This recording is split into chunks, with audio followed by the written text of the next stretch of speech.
இவர் போன தடவை 1000 கொடுத்தாரு ஐயா ஸ்டாலின். இவர் வந்து ஐயா எடப்பாடி வந்து நான் வந்தால் 2000 கொடுக்குறேன். அப்போ அவரும் 2000 சொல்லிட்டாரு.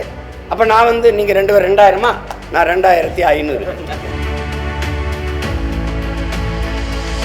இப்போ எங்கள் அண்ணன் பாண்டியராஜன் படத்தில் ஒரு ஏலம் விடுவாங்க. நம்ம ஐயா பயில்வான் ரங்கநாதெல்லாம் உட்காந்து 2000, 3000, 4000 கடைசியாக பிம்பிளிக்கு பிளாப்பிம்பாங்க. அந்த பிம்பிளிக்கு பிளாப்பி தான்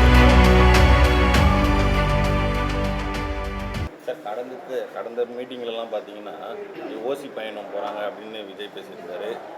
திராவிட கட்சிகள் பணம் கொடுத்து ஏமாற்ற பார்க்குறாங்க உரிமை தொகுதிங்கிற பேரில் சொல்லிட்டு. இப்போ நானும் ஆட்சிக்கு வந்து 2500 தருவேன், இல்லை மகளிருக்கு இலவசம் பண்ணலாம். அவர் என்ன மாதிரி கோட்பாட்டில் கொண்டு போகிறார்? அது இந்த கட்சிகளினுடைய நீட்சி தான். அவருக்கு தனித்த ஒரு தத்துவமோ ஒரு பாதையோ கோட்பாடோ என் தம்பி கிடையாது. அவர் திராவிடம் தமிழ் தேசியம் ஒன்றுங்கும் போதே அவருக்கு தனித்த பார்வையோ ஒரு திட்டமோ இல்லை.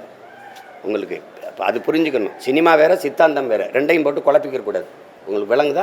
அவர் இப்போ இங்கே இருக்கிறவங்களே அதிமுக ஊழலை எதுக்குறீங்கன்னா, அதிமுக ஊழல் கட்சின்னா அந்த ஊழல் கட்சியில் அமைச்சராக இருந்தவங்களாம் இப்போ கூட இருக்காங்க.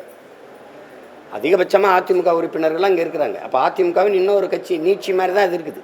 அதே திராவிட சித்தாந்தம், அதே ஐயா ஈவேரா வச்சுக்கிறீங்க, அதே ஐயா பேர் எங்கள் அண்ணா வச்சுக்கிறீங்க, அதே ஐயா எம்ஜிஆரை வச்சுக்கிறீங்க, இப்போ அம்மா ஜெயலலிதாவும் சேர்த்துக்கிட்டீங்க. அப்போ அந்த கட்சி அது என்ன செய்து தாலிக்கு தங்கம்னு அம்மா அறிவிச்சாங்க. அரைப்பவன் நீங்கள் ஒரு பவன் கூட்டியிருக்கீங்க. ஏன்னா 10 ஆண்டு ஆயிடுச்சுல, கொஞ்சம் டெவலப் ஆகிருக்குல்ல, வளர்ந்துருக்குல்ல. இவர் போன தடவை 1000 கொடுத்தாரு ஐயா ஸ்டாலின். இவர் வந்து ஐயா எடப்பாடி வந்து நான் வந்தால் 2000 கொடுக்குறேன். அப்போ அவரும் 2000 சொல்லிட்டாரு. அப்போ நான் வந்து நீங்கள் 2 பேர் 2000மா, நான் 2500.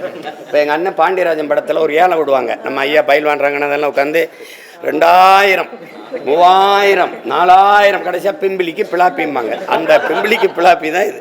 அது எப்போ ஃப்ளாப் ஆகுதோ அது வேற நம்ம காத்துக்கிட்டு இருக்கணும். இது ஒரு கொடுமை தான் தங்கச்சி. இது ஏதாவது சரி பண்ணணும், மாற்றணும். இது என ஒரு இலவசம் பெற வேண்டிய ஏழ்மை வறுமை நிலை இல்லாமல் என் மக்களின் வாழ்க்கை தரத்தை உயர்த்துவேன்னு ஒருத்தன் சொல்ல மாட்டான். சொல்கிற எங்களையும் கவனிக்க மாட்டான். இதுதான் பிரச்சனையே. எதுக்கு இலவசம் தங்கச்சி? நான் ஒரு கேள்வி கேட்குறேன் இந்த எல்லார்கிட்டையும். ஒரே நாள் பொங்கலுக்கு 760 கோடி 790 கோடிக்கு குடிக்கிற அளவு காசு வச்சுருக்காங்க தங்கச்சி. ஒரு படம் இப்போ என் தம்பி விஜய் படமே வந்தாலே முதல் நாள் முதல் காட்சி 34 கோடி வசூலிக்குது தங்கச்சி. 34 கோடி பொழுதுபோக்குக்கும் மதுவுக்கும் செலவு பண்ணுறதுக்கு காசு இருக்கிறவனுக்கு எதுக்கு இலவசம் கொடுக்குற தங்கச்சி? சொல்லுங்கள், எதுக்கு கொடுக்குற?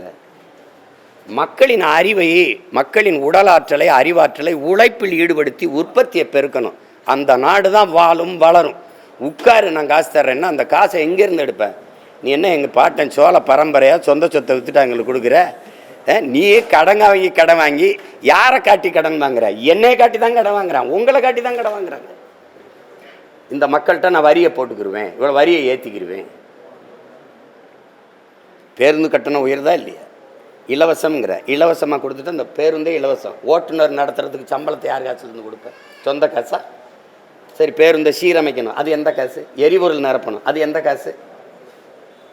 இலவசமாக என் மக்கள் யார் கேட்டது? தரமாக கொடு, குறைந்த ஒரு நியாயமான கட்டடம் இல்லையா? ஒரு கட்டுமான விலைக்கு ஒரே அளவுக்கு சீராக ஒரு விலையை தீர்மானித்து இதில் பயணம் செய்யுங்க. நல்ல தரமான பேருந்தை நான் தாரேன், நல்ல சாலை. இதுதான் மக்கள் கேட்குறாங்க.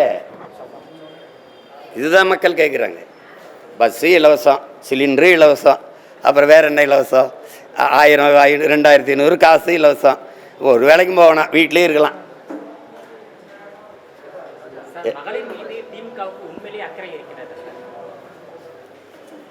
அக்கறை இருக்கிறனால தான் 5000 போட்டிருக்காங்க. தம்பி, ஏன் தம்பி இது போய் அடுத்த கட்டமாக தமிழகம் முழுவதும் எப்போ சார் இது பிரச்சாரங்கள், சுற்றுப்பயணங்கள்? இல்லை, அது இப்போ வேலை நடந்துக்கிட்டு இருக்குது. கொஞ்சம் வேலை இருக்குது, ஒரு வாரம். அப்புறம் கொஞ்சம் தினிக்கு செலவு புரட்டணும்ல, அது 4 பேரை பார்த்து பிச்சை எடுத்து கையில் வச்சுக்கிட்டு கிளம்புவோம். கொஞ்சம் காலம் தேவைப்படுது.